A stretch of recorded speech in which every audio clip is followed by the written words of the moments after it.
Comrade C.P. Krishnan, Bank Employees Federation of India, to please address us briefly.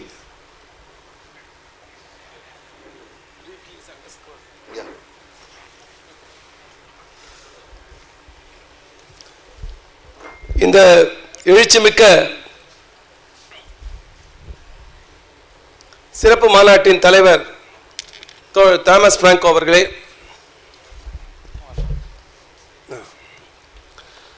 மேடையில் வீற்றிருக்கக்கூடிய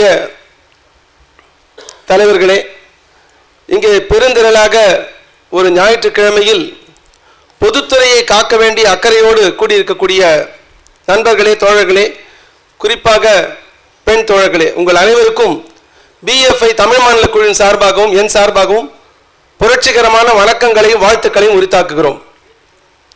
இன்றைக்கு ஐபோக் நடத்தக்கூடிய இந்த சிறப்பு மாநாடு என்பது ஒரு வரலாற்று சிறப்புமிக்க மாநாடாக நான் பார்க்கிறேன். இன்றைக்கு மற்ற சங்கங்கள் எல்லாம் இந்த திசை வழியிலே பேசிக்கொண்டும் ஆலோசித்துக் கொண்டும் இருக்கக்கூடிய காலகட்டத்திலே ஜனவரி 31ஆம் தேதி துவங்கி இன்று வரை ஒரு 37 நாட்கள் தமிழகத்தில் இருக்கக்கூடிய அனைத்து மாவட்டங்களிலும் சந்து பந்துகளிலும் ஆயிரக்கணக்கான லட்சக்கணக்கான மக்களை சந்தித்து பொதுத்துறை வங்கிகளை மட்டுமல்ல, பொதுத்துறையை, அது இன்சூரன்ஸ் துறை, ரயில்வே துறை, பிஎஸ்என்எல் துறை, அனைத்து துறைகளையும் காக்க வேண்டும் என்ற இந்த கலை பயணத்தின் நடத்திய முன்கை எடுத்த அந்த தலைமைக்கு சிறந்தாழ்ந்த வணக்கத்தை தெரிவித்துக் கொள்கிறேன். இன்றைக்கு பிஎஃப்ஐ கூட தனித்துவமாக இந்த பொதுத்துறை வங்கிகளையும் பொதுத்துறையும் காக்க வேண்டும் என்று சில போராட்டங்களை நடத்தி கொண்டிருக்கிறோம். மாவட்டம் தோறும் நாங்கள் தர்ணாக்கள் நடத்தி சென்ற மாதம் 20ஆம் தேதி சென்னையிலே மாநில மையத்திலே ஒரு தர்ணாவை நடத்தி, அதே போல எல்லா மாநில தலைநகரங்களிலும் தர்ணா போராட்டங்கள் நடத்தி அதனுடைய முதல் கட்டத்தின் முடிவாக மார்ச் மாதம் 2ஆம் தேதி பாராளுமன்றத்தின் முன்னால் ஒரு மிகப்பெரிய தர்ணா போராட்டத்தை நடத்தி இருக்கிறோம். அதிலே வங்கி சங்கங்களை சார்ந்த அனைத்து தலைவர்களும் கலந்து கொண்டு வாழ்த்துரை வழங்கினார்கள். இப்படி நாம் நடத்தக்கூடிய, தனித்தனியாக நடத்தக்கூடிய அனைத்து இயக்கங்களையும் நம்மால் ஒன்று கூடி நடத்த முடிந்தால் நிச்சயமாக இந்த அரசாங்கத்தை அசைக்க முடியும் என்ற அசைக்க முடியாத நம்பிக்கை எனக்கு இருக்கிறது. தோழர்களே, பிரீஃப்லி அப்படின்னு ஒரு அண்டர்ஸ்கோர் பண்ணியிருக்காரு. சில முக்கியமான விஷயங்களை மட்டும் உங்கள் கவனத்திற்கு கொண்டு வர வேண்டும் என்று நான் நினைக்கிறேன். பிப்ரவரி மாதம் 18ஆம் தேதி எக்கனாமிக் டைம்ஸ்ல வினோத் ராய், முன்னாள் சிஏஜியோட சேர்மன், ஒரு கட்டுரை எழுதியிருக்கிறார். அதில் அவர் என்ன சொல்லியிருக்காருன்னா, வங்கித்துறையை ஏராளமான அந்த வராக்கடன் என்ற நோய் பீடித்திருக்கிறது, அது ஒரு 4 லட்சம் கோடி ரூபாய் வரையும் செல்லும் என்று ஸ்டாண்டிங் கமிட்டி ஆன் ஃபைனான்ஸ் அதனுடைய தலைவர் வீரப்ப மொய்லி சொல்லியிருக்கிறார். அதற்கு தீர்வு என்னன்னு அவர் சொல்றாருன்னா, பொதுத்துறை வங்கிகளை முந்தைய பிஜேபி ஆட்சியில் 33% அரசாங்க பங்குகளை குறைத்து தனியார் மயமாக்குவதற்கான முயற்சி செய்தது. அப்படி செஞ்சா ஒரு நல்ல தீர்வாக அமையும் என்று அந்த கட்டுரையில் சொல்லப்பட்டிருக்கிறது. சொல்லி 10 நாள் கூட ஆல அவருக்கு ஒரு போஸ்ட் கொடுத்துட்டாங்க. என்ன போஸ்ட்? பேங்க் போர்டு பீரோ அதனுடைய தலைவர். யார் அதனுடைய உறுப்பினர்கள்? ஐசிஐசிஐ பேங்கோட முன்னாள் சேர்மன் சினோர். நம்ம எல்லாம் பிரித்தாளக்கூடிய சூழ்ச்சியினுடைய அந்த கமிட்டியை தலைமை தாங்கிய கண்டேல்வால், இவங்கெல்லாம் அதனுடைய உறுப்பினர்கள். இவங்கெல்லாம் சேர்ந்து பேங்க்ல பொதுத்துறை வங்கிகளுடைய ஷேர் எல்லாம் வாங்குவாங்களாம். வாங்கிட்டு அதை தனியார் கையில வித்துருவாங்களாம். அதுக்கு ஒரு போர்டு, அதுக்கு ஒரு பீரோ, அதுக்கு ஒரு தலைவர். இதுதான் இன்றைக்கு பிஜேபி செல்லக்கூடிய ஒரு மோசமான பாதை என்பதை நாம் புரிந்து கொள்ள வேண்டியிருக்கு.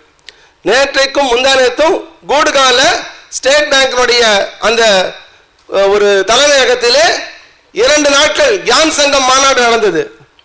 அந்த கியான் சங்கம் என்றால் அந்த அறிவு சங்கமம். ஏற்கனவே ஒரு பூனால் நடத்தி முடிச்சாங்க, அடுத்து இங்க நடத்திருக்காங்க. அதுல யாரு முக்கியமான சீஃப் கெஸ்ட்? சுகபோனந்தா. அவர் யாரு? அவருக்கும் பேங்குக்கும் என்ன சம்பந்தம்? அவர் எப்படி அந்த மாநாட்டை நடத்துறதுன்னு அவர் ஒரு ஆலோசனை வழங்குவாராம். இது ஒரு பக்கம். இன்னொரு பக்கம் அந்த மாநாட்டுடைய முக்கியமான முடிவுகள் என்ன? பொதுத்துறை வங்கிகள் இணைக்க வேண்டும். ஏன் இணைக்கணும்? பொதுத்துறை வங்கிகள் ரொம்ப வீக்கா இருக்கு. இன்றைக்கு 4 லட்சம் கோடி ரூபாய் வரும். இன்னைக்கு வராக்கடன் என்று சொல்லக்கூடிய அந்த 4 லட்சம் கோடி என்று சொல்லக்கூடிய அதுல 70% வராக்கடன் 1 கோடி அதற்கு மேல் கடன் வாங்கி திருப்பி கட்டாதவர்கள் என்று பல புள்ளி விவரங்கள் IBS ஸ்டடி உட்பட இருக்கு. அப்ப யார் கையில நீங்க போய் பிடிக்கணும்? டாப் 30 டிஃபால்டர்ஸ் அவங்கள மட்டும் பிடிச்சீங்கன்னா ஒரு 50% வராக்கடனை வசூல் செய்து விடலாம் என்று வீரப்ப மொய்லி கமிட்டி சொல்கிறது. ஒவ்வொரு பேங்க்ல 30 பேரை பிடிக்கணும். பஞ்சாப் அண்ட் சிந்து பேங்க்ல அந்த டாப் 30 டிஃபால்டர்ஸ் 62% வராக்கடனை உருவாக்கி இருக்கிறார்கள் என்று ஸ்டடி சொல்லுது. அப்ப வராக்கடனை எல்லாம் அவர்களிடம் வைத்துவிட்டு திரும்ப பேங்கை தனியார் மயமாக்குவது என்றது எப்படின்னா, யாரெல்லாம் அந்த பொதுத்துறை வங்கிகளை லூட் அடிச்சுட்டு போறாங்களோ அவங்க கையில இருக்க பணத்தை வச்சு அவங்களே இந்த பேங்க் ஷேரை வாங்கி அவங்களே சொந்தக்காரர் வாங்கிடுவாங்க. இதைத்தான் இந்த அரசாங்கம் முயற்சிக்கிறது. இதை நாம் அனுமதிக்க போகிறோமா என்பதுதான் முன்னாடி இருக்கக்கூடிய கேள்வி. என்ன ஃப்ராட் இது, என்ன நீசத்தனம், என்ன மோசமான நிலைமை. இன்றைக்கு பார்த்தீங்கன்னா நேற்றுக்கு ஒரு நியூஸ் வந்திருக்கு. நம்ம எல்லாம் என்ன நினைக்கிறோம், ரிசர்வ் பேங்க் கட்டுப்பாட்டில் தான் அதனுடைய கடுபடியில் தான் இன்றைக்கு பொதுத்துறை வங்கிகள் எல்லாம் காப்பாற்றப்பட்டதும் கூட நிறைய பேர் பேசிட்டு இருக்காங்க. 2008 கிரைசிஸ்ல அது ஒரு புறம் தான். உண்மையான நிலைமை என்ன, 49ல இருந்து RBI சட்டம் இருக்கு, பேங்க் ரெகுலேஷன் சட்டம் இருக்கு. என்ன பண்ணாங்க, எவ்வளவு பேங்க் திவால் ஆச்சு, 500 பேங்க் 600 பேங்க், அதெல்லாம் ஒண்ணு கட்டுப்படுத்த முடியவில்லை. வங்கிகள் பொதுத்துறையில் இருந்த காரணத்தினால்தான் 2008 அந்த கிரைசிஸ்ல இருந்து நம்மால் காப்பாற்ற முடிந்தது என்பதுதான் முழுமையான உண்மை. அந்த ரிசர்வ் பேங்க் போர்டுல இவ்வளவு நேரம் ராஜசேகர் சொன்னாரு, எப்படி ஒரு 1450 கோடி ரூபாய் போட்டு அப்படி டாட்டாவை வழிச்சு சாப்பிட்டாங்கன்னு. BSNL டாட்டா வயசா, அந்த டாட்டாவுடைய TCS உடைய chairman and managing director N Chandrasekar நேற்றைக்கு ரிசர்வ் பேங்க்லோடைய ஒரு போர்ட் ஆஃப் டைரக்டர் அப்பாயிண்ட் ஆயிருக்காரு 4 வருஷத்துக்கு. அப்ப ரிசர்வ் பேங்கோட கொள்கையை யார் வகுக்க போகிறார்கள் நீங்க பாத்துக்கங்க. அதே போல இன்னைக்கு பாத்தீங்கன்னு சொன்னா தோழர் JD சர்மா பேசும்போது சொன்னாரு, கிங்ஃபிஷர் மலையா பர்சனல் கேரண்டி கொடுக்கலன்னு. தோழர்களே, உங்களுக்கு ஒரு உண்மையை சொல்கிறேன். இன்றைக்கு 100 கோடி அதற்கு மேல் கடன் வாங்கிய எந்த நிறுவனமும் பர்சனல் கேரண்டி கொடுக்கல. அது ஸ்ரீராம் சிட் ஃபண்ட்ஸா இருந்தாலும் சரி, SKS மைக்ரோ ஃபைனான்ஸ் ஆக இருந்தாலும் சரி, LNT ஆக இருந்தாலும் சரி. இன்னைக்கு சர்ஃபேஸ் ஆக்ட் ஒரு சட்டம் இருக்கு, கோர்ட்டுக்கு போகாமே நீங்க அவங்க சொத்தை வாங்கி பேங்க் கடன் அடைச்சிடலான்றாங்க. கடனுக்கான அடமான சொத்து இருந்தாதான் நீங்க வாங்குவீங்க. இவங்க யாரும் எந்த அடமானமும் கொடுப்பதில்லை. இன்னைக்கு LNT கடன் வாங்கினா எதை கொடுக்குறாங்க, ஃபியூச்சர்ல கலெக்ட் பண்ண போறக்கூடிய அந்த டால் தான் அவர்களுக்கான கேரண்டி. இன்னைக்கு ஸ்ரீராம் சிட் ஃபண்ட்ஸ் கடன் வாங்கினா எதை கொடுக்குறாங்க, அவர்களுக்கான புக் டேட் தான் கேரண்டி. அதுல ஏதாவது கோளாறாச்சா முடிஞ்சு போச்சு. நம்ம கூட பல பேர் இந்த NPA பற்றி பார்க்கும்போது பார்வை இழந்தவர்கள் அந்த யானையை தடவு போல தடவிட்டு இருக்கோம். இன்ஃப்ராஸ்ட்ரக்சர்னால தான் போச்சு, இதனால தான் போச்சு, அதனால தான் போச்சு. உண்மையான நிலைமை என்னவென்று சொன்னால், இவர்கள் கார்பரேட்ஸும் பொதுத்துறை வங்கிகளுடைய சேர்மனும் இந்த மத்திய அரசாங்கம் என்று சொல்லும் போது அது அருண் ஜேட்லியாக இருந்தாலும் சரி, திருவாளர் சிதம்பரமாக இருந்தாலும் சரி, திரு மோடியாக இருந்தாலும் சரி, திரு மன்மோகன் சிங் இருந்தாலும் சரி, யாருக்கும் எந்த வித்தியாசமும் கிடையாது. இவர்கள் எல்லாம் சேர்ந்து திட்டமிட்டு கூட்டுக்கொள்ளை அடிக்கிறார்கள் என்பதை நாம் புரிந்து கொள்ளவில்லை என்று சொன்னால் நாம ஏதோ ஒரு விதத்தில் போய் தடமாறிட்டு இருப்போம். இதையெல்லாம் தடுக்க வேண்டும் என்று சொன்னால் இன்றைக்கு பொதுத்துறை வங்கி ஊழியர்களும் அதிகாரிகளும் மட்டுமல்ல, அனைத்து துறையில் இருக்கக்கூடிய பொதுத்துறை ஊழியர்களும் அதிகாரிகளும் ஒன்றிணைந்து ஒரு மிகப்பெரிய பிரம்மாண்டமான பிரச்சார இயக்கத்தை கட்டமைத்து விட வேண்டும்.